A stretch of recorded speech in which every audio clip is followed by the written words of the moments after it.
I am a nanny of five living in Madrid, Spain. I am a daughter to two loving parents, a sister to four siblings, and an aunt of three. I spend my days exploring a city that I always dreamed of living in, and at nights I like to meet up with international people to help remind me that learning Spanish isn't that easy. I enjoy running in the mornings, cooking dinner, and watching a good show on Netflix at night. But are those the things that define me? Are those the things that have made me to who I am today? I think back to when I was 10 years old and my parents decided to move across the country from California to New Jersey, which meant that I was now going to be the only Mormon in my high school. I think of the challenge and how strong I had to be. I think about how much I wanted to cave into temptation simply because I got tired of being so strong. I think back to the 2 years that I spent building my first relationship with what I thought was going to be my future husband. When someone you love one day becomes a stranger the next day, you have to be strong and you have to choose to build a new life. Relationships come and go, people come and go. It's all about appreciating the time spent with that person and not dwelling on the what ifs, thinking that one thing might have changed everything.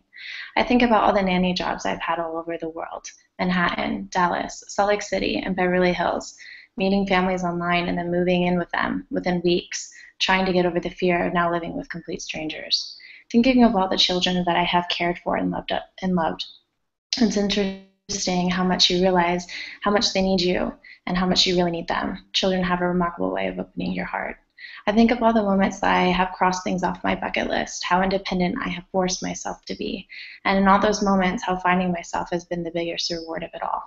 I think about, even while living this adventurous life, how much one can miss their family and a hug from their mom, a hug that just makes everything feel better. Oh, and the testimony of the gospel continues to grow like an oak tree, roots grounded, and slowly it grows into something strong.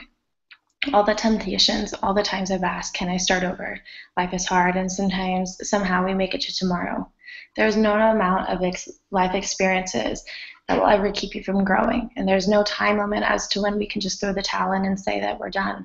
In moments you sit, like this past weekend watching conference, and you think, you need to give yourself credit for how good you're actually doing.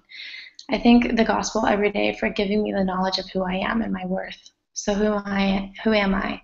I'm a nanny of five living in Madrid, Spain. I am a daughter of two loving parents, a sister of four siblings, and an aunt of three. But I am also strong. I am fearless. I'm independent. My heart has the capacity to love endlessly. My family is the very most important thing to me, and I am a daughter of God.